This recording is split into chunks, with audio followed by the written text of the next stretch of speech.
4.5 centuries ago, the Aravalli Mountains funneled two massive armies into these narrow, rock-strewn corridors.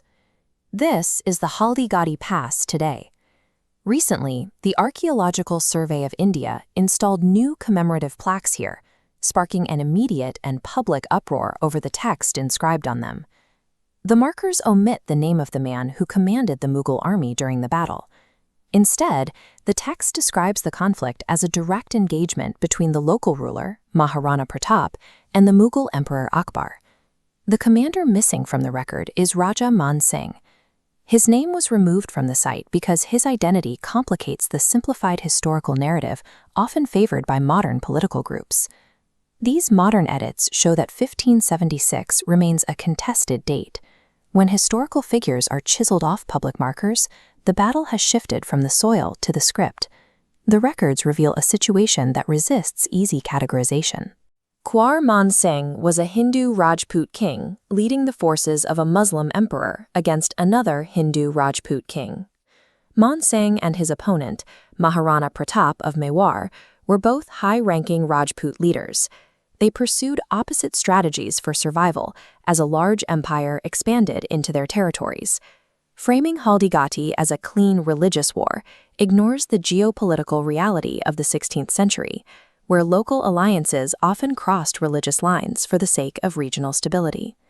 Understanding why these details are being scrubbed today requires examining the specific military and economic pressures that forced these two men onto the battlefield in 1576. Emperor Akbar needed to secure trade routes connecting the Mughal interior to the ports of Gujarat.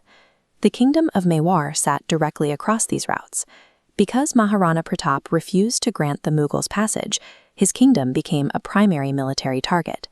Akbar sent Man Singh to break the deadlock.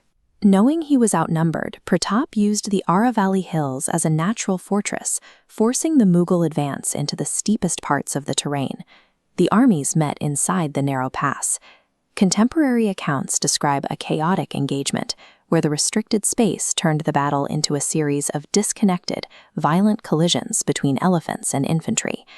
The geography prevented a decisive Mughal victory.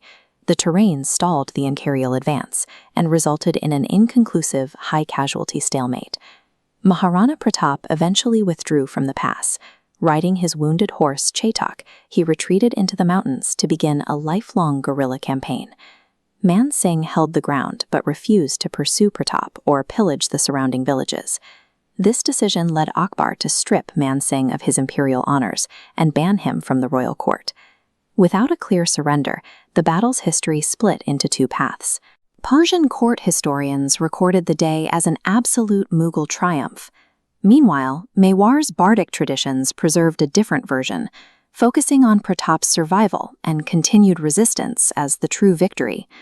With the physical fighting finished, the conflict shifted to the written word. These separate records created the contradictory historical narratives that still clash in the present. Modern political efforts have focused on declaring a definitive winner at Haldighati, often attempting to legislate historical conclusions through public monuments. However, historians note that applying a simple win or lose label is inaccurate. The battle did not end the war. It only initiated a multi-decade insurgency that neither side could fully resolve.